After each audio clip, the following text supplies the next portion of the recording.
Hello everyone, welcome to YouTube study and myself Dinesh Yadav. दोस्तों, आज की ये वीडियो क्लास 10th के स्टूडेंट के लिए बहुत इंपॉर्टेंट है। अगर आप बोर्ड एग्जाम 2021 देने जा रहे हैं, देखिए बहुत सारे बच्चों को यूपी बोर्ड ने जो 30% सिलेबस कम किया है, बहुत सारे बच्चों को समझ में नहीं आ रहा है कि कौन सा चैप्टर पढ़ना है और कौन सा चैप्टर छोड़ना है। तो आज की वीडियो उन लोगों के लिए है, बहुत इंपॉर्टेंट। देखिए, अगर आप जो चैप्टर छोड़ना है अगर उसे पढ़ते हैं तो आपको जनरल नॉलेज तो मिल ही जाएगा, लेकिन आपका टाइम इन्वेस्ट होगा। तो आपको उस चैप्टर पर टाइम नहीं देना है जिसे छोड़ा गया है। तो आज की वीडियो को अंत तक देखिए और समझ लीजिए पूरा कि किस चैप्टर को पढ़ना है और किस चैप्टर को नहीं पढ़ना है। तो आज की इस वीडियो में हम हिंदी के बारे में बताएंगे और इसके बाद हर एक सब्जेक्ट के बारे में बताकर वीडियो अपलोड कर दे रहे हैं, आप जरूर देख लीजिएगा। और इस वीडियो को लाइक कर देना और उन बच्चों में शेयर करना जिनको समझ में नहीं आ रहा है कि कौन सा चैप्टर छोड़ा गया है। चलिए स्टार्ट करते हैं। और आप इस चैनल पे नए हैं, अभी तक सब्सक्राइब नहीं किए हैं, तो 2021 की जबरदस्त तैयारी कराने वाले हैं इस चैनल पे, तो चैनल को सब्सक्राइब कर सकते हैं। चलिए स्टार्ट करते हैं। आप देख लीजिए, ये जो आपका मतलब मॉडल पेपर है जो यूपी बोर्ड ने जारी किया है, आप देख सकते हैं ये हिंदी है, ठीक है ना। कौन सा है? हिंदी क्लास 10 का, ठीक है। अब देखिए शुरू से हम लेकर चल रहे हैं आपको। यहाँ से देखिए लिखा है कि कोविड-19 यानी कि कोविड-19 महामारी के कारण शैक्षिक सत्र 2020-21 में विद्यालयों में समय से पठन पाठन कार्य न हो पाने की स्थिति में आप देख सकते हैं सम्यक विचारोपरांत विषय विशेषज्ञों की समिति द्वारा निम्नवत 30% पाठ्यक्रम कम किए जाने की अनुशंसा की गई है। आप समझ सकते हैं कि आपका जो चैप्टर है उसमें से 30% कम किया गया है हर एक सब्जेक्ट से। अब चलते हैं, हम बात करते हैं कि आपकी हिंदी में कौन सा पार्ट से नहीं पढ़ना है। चलिए आप देख सकते हैं फर्स्ट नंबर आपका ब नंबर है। देखिए लिखा है कि निर्धारित पाठ्य वस्तु, यानी कि इसमें निर्धारित किया गया है कि किसे नहीं पढ़ना है, ठीक है। अब देखिए गद्य जो आपका है ना, गद्य हेतु, उसमें से कौन से चैप्टर को नहीं पढ़ना है, ठीक है। आप देख सकते हैं क्या लिखूं ये चैप्टर है आपका, और इसे किसने लिखा है? तो पद्मलाल पूनालाल बख्शी लिखे हैं। तो इस चैप्टर को यूपी बोर्ड ने हटा दिया है। क्यों हटाया है? क्योंकि कोविड-19 महामारी की वजह से आपका जो सिलेबस है पूरा नहीं हो पाएगा, तो एग्जाम भी नहीं ले पाएगा टाइम से, तो इसलिए उसको क्या किया है? कैंसिल कर दिया है। आप समझ सकते हैं। अब देखिए इसके बाद है ईर्ष्या तू न गई मेरे मन से, रामधारी सिंह दिनकर जी ने लिखा है, इसको भी कैंसिल कर दिया है। इसे आप बुक निकालिए अपना हिंदी की और ट्रिक लगा लीजिए कि इसे आपको नहीं पढ़ना है, ठीक है। अब बात करते हैं पानी में चंदा और चांद पर आदमी, और जो कि जयप्रकाश भारती जी लिखे हैं, इस चैप्टर को भी हटा दिया है, ठीक है। यानी कि आप समझ सकते हैं गद्य से आपके 3 चैप्टर हटे हैं। कौन से?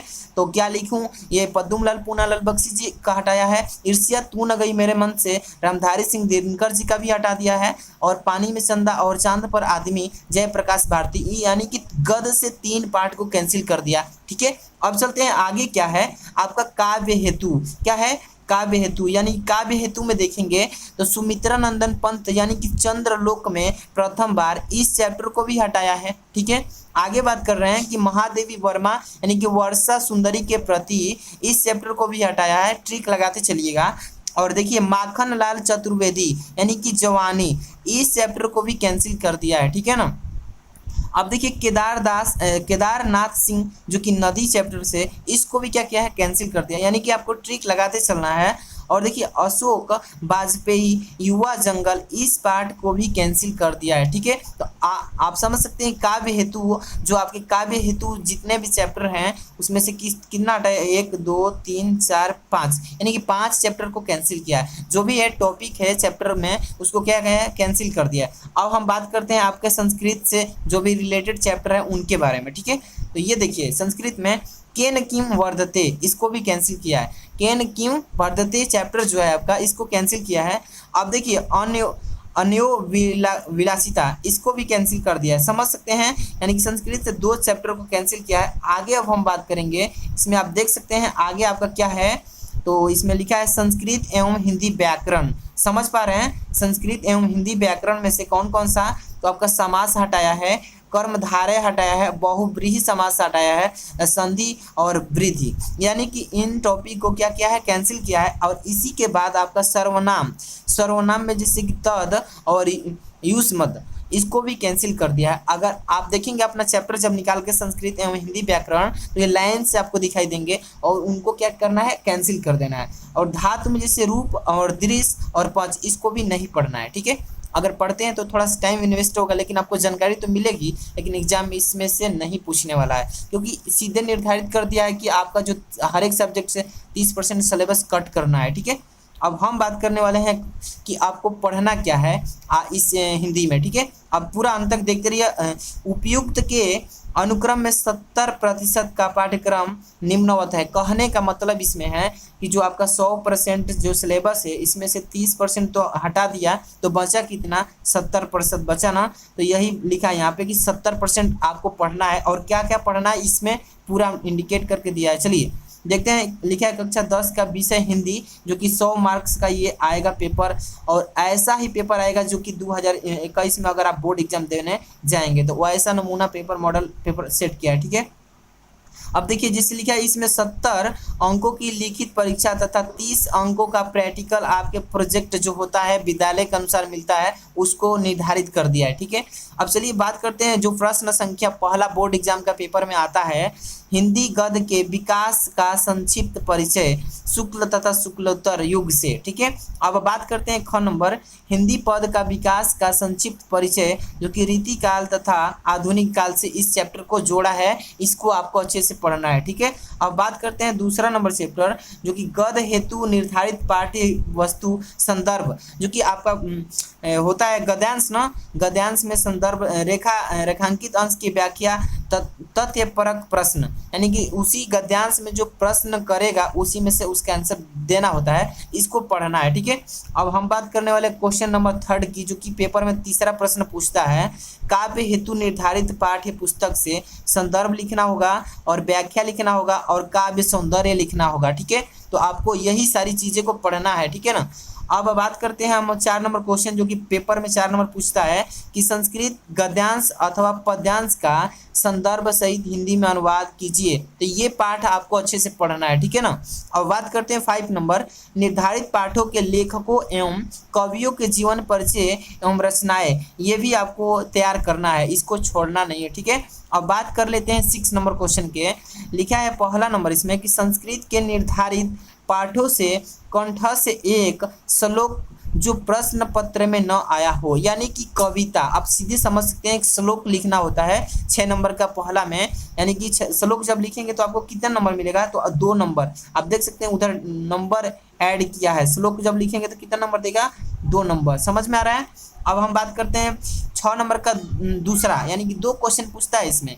अब लिखा है संस्कृत के निर्धारित पाठों पर आधारित 2 अति लघु उत्तरीय प्रश्नों का उत्तर संस्कृत में देना होता है, जो कि अगर 2 देंगे तो 2 नंबर मिलेगा, यानी कि 1-1 नंबर का 1-1 क्वेश्चन बनता है। ठीक है, तो 6 नंबर तक समझ में आ गया। अब हम बात करने वाले 7 नंबर, तो 7 नंबर भी देख लीजिए, लिखा है इसमें कि काव्य सौंदर्य के तत्व, काव्य सौंदर्य के तत्व जब आप प्रश्न उत्तर संख्या 7 निकालेंगे अपना चैप्टर नंबर 7, तो उसमें देखिए लिखा होगा क नंबर, रस हास्य एवं करुण रस की परिभाषा उदाहरण सहित पहचान कीजिए। ये भी क्वेश्चन आपको बोर्ड एग्जाम में देखने को मिलेगा। ठीक है, जो कि मैं स्पेशल बना चुका हूँ एक वीडियो की, आपको मतलब हास्य रस एकदम वही आता है। ठीक, अब हम बात करते हैं 7 नंबर का 8 नंबर क्वेश्चन, जैसे कि अलंकार है, अलंकार में आपका आता है अर्थ अलंकार, उपमा अलंकार, रूपक अलंकार, उत्प्रेक्षा अलंकार, यानी कि इन सारे अलंकार को क्या करना है, तैयार करना है, जो कि आपके इसमें कितने नंबर आते हैं, 6 नंबर का 3 मिलकर, यानी कि क नंबर में 2 नंबर मिलेगा और ख नंबर करेंगे तो 2 नंबर, और ग नंबर में जो है 2 नंबर। यानी कि आपको बता दूं कि ग नंबर जो है छंद, सोरठा और रोला, यानी कि लक्षण सहित उसका उदाहरण पहचान करके देना होता है। यानी कि 7 नंबर जब क्वेश्चन आप करेंगे ना तो आपको कितना नंबर मिलेगा, 6 नंबर। ठीक है, तो 7 नंबर क्वेश्चन में 6 नंबर तैयार हो गया। अब इसी तरीके से हम बात करेंगे 8 नंबर क्वेश्चन।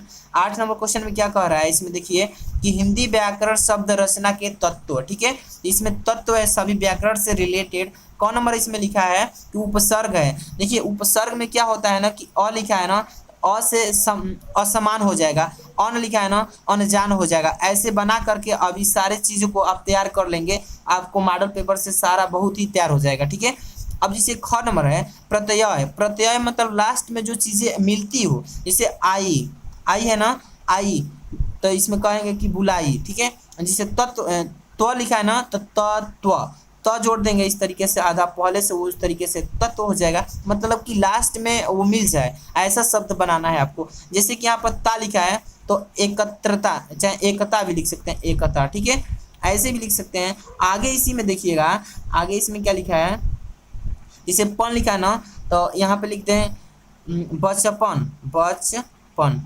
आप इस तरीके से सभी सभी अपने से भी बना लेंगे, है ना। अब इसके बाद हम बात करते हैं ग नंबर, ठीक। समास, द्वंद्व, द्विग, यानी कि समास जो होता है, द्वंद्व समास, द्विग समास, इसको आप अच्छे से अपने बुक से प्रिपेयर कर लेना है। अब घ नंबर देखिए, तत्सम शब्द, तत्सम शब्द भी आता है आपका बुक में, देखेंगे तत्सम शब्द जो इम्पोर्टेंट है, सब कुछ तैयार कर लीजिएगा, जो हर साल आता है, ठीक है। और मैं अपने इस चैनल पर बहुत सारी वीडियो डाल चुका हूँ और डालने वाला हूँ भी, ठीक है। अब देखिए जो पर्यायवाची शब्द है ना, पर्यायवाची भी बोर्ड एग्जाम में आने वाला है, ठीक है। तो आपका 8 नंबर क्वेश्चन से कितना क्वेश्चन नंबर का तैयार हो रहा है, यहाँ पर देखिए 8 नंबर क्वेश्चन जब करेंगे तो 11 नंबर, यहाँ पर देखिए 11 नंबर तैयार हो जाएगा केवल 8 नंबर वाला क्वेश्चन से। अब हम बात करने वाले हैं आपके 11 नंबर के बाद 9 नंबर, चलिए 9 नंबर में भी बात कर रहा हूँ, संस्कृत व्याकरण एवं अनुदान, ठीक है, अनुवाद, सॉरी अनुवाद है। क नंबर देखिए, संधि यण परिभाषा उदाहरण पहचान, कह रहा है कि संधि, यण संधि का परिभाषा दीजिए, उसका उदाहरण भी लिखिए और उसका पहचान भी लिखिए। तो अगर ये करते हैं तो आपको 2 नंबर मिलेगा। और ख नंबर करेंगे, जैसे शब्द रूप, शब्द दे देगा, रूप दे देगा, और कहेगा सभी विभक्तियों पहचान वचनों, जैसे संज्ञा लिखा है तो संज्ञा का कौन सा रूप है, इसका विभक्ति कौन सा है, वचन कौन सा है, फल का, ऐसे सभी का, नदी का, मधु का, सबका आप इस तरीके से याद कर लेंगे अपने बुक से, तो सब आपका 2 नंबर इस पर भी बन जाएगा। और ग नंबर जैसे धातु दे देगा, रूप दे देगा, पूछेगा लट लकार, और लिट पूछेगा, विधिलिंग पूछेगा, लट लिखा लकारों में, पठ हंस, जैसे ये 2 दे दिया है, ऐसे इसका आप आसानी से याद कर लीजिएंगे। तो यानी कि 9 नंबर क्वेश्चन से आपका कितना नंबर बन जाएगा, 6 नंबर। ऐसे ही बात करते हैं अब हम 10 नंबर क्वेश्चन, जो कि वेरी इंपॉर्टेंट है ये वाला क्वेश्चन, ठीक है। तो चलिए देखिए 10 नंबर क्वेश्चन लिखा गया है इसमें कि निबंध रचना, लिखा है कि निबंध रचना वैज्ञानिक, सामाजिक, धार्मिक, संस्कृत, आर्थिक समस्याओं पर आधारित एवं जनसंख्या, स्वास्थ्य, शिक्षा, पर्यावरण एवं यातायात के नियमों पर आधारित विषय, यानी कि आपको दे देगा निबंध लिखने के लिए, इतना टॉपिक दिया है, देख लीजिए। अगर इस टॉपिक में से किसी एक पर आप निबंध लिख देते हैं तो आपका 6 नंबर की तैयारी हो जाएगी। और मैं बताया हूँ वीडियो बनाकर कि निबंध बिना याद किए हुए किसी भी टॉपिक पर कैसे लिख सकते हैं ट्रिक से, तो ट्रिक बताया उसमें, अगर आप उसे नहीं देखें ना तो वीडियो के डिस्क्रिप्शन में लिंक दे दूंगा, वहां से जाकर जरूर देख लेना, ठीक है। अब बात करते हैं क्वेश्चन नंबर 11। क्वेश्चन नंबर 11 में देखिए क्या लिखा है। अब लिखा है खंड काव्य, संक्षिप्त कथा वस्तु, घटनाएं, चरित्र चित्रण। अगर इसको आप तैयार करते हैं तो इसमें देखिए आंतरिक मूल्यांकन प्रत्येक 2 माह के अंतिम सप्ताह में, इसको आपको कैसे करना है, ये नया जो देखिए इसमें आपके कितने नंबर के क्वेश्चन बन रहे हैं, यानी कि 3 नंबर इस पर, ठीक है। तो आप देख सकते हैं प्रथम में लिखेंगे 10 अंक वाच्य, यानी कि इसको मैं वीडियो पर्सनल इसका बनाऊंगा क्वेश्चन नंबर 11 का, ठीक है। अब देखिए इसमें आगे हम 1 नंबर बात करेंगे, क्योंकि निर्धारित पाठ्य पुस्तक गद्य, तो ये जो आप देख रहे हैं ना, इसको आपको ध्यान नहीं देना है इस पर, ठीक है। आपको क्वेश्चन नंबर बस उतना है, जितना मैं बताया हूँ उतना ही पढ़िए। अब इसके बाद मैं नेक्स्ट वीडियो जो बनाऊंगा तो उसमें पूरा हम डिटेल इसका एक्सप्लेन करके बताऊंगा।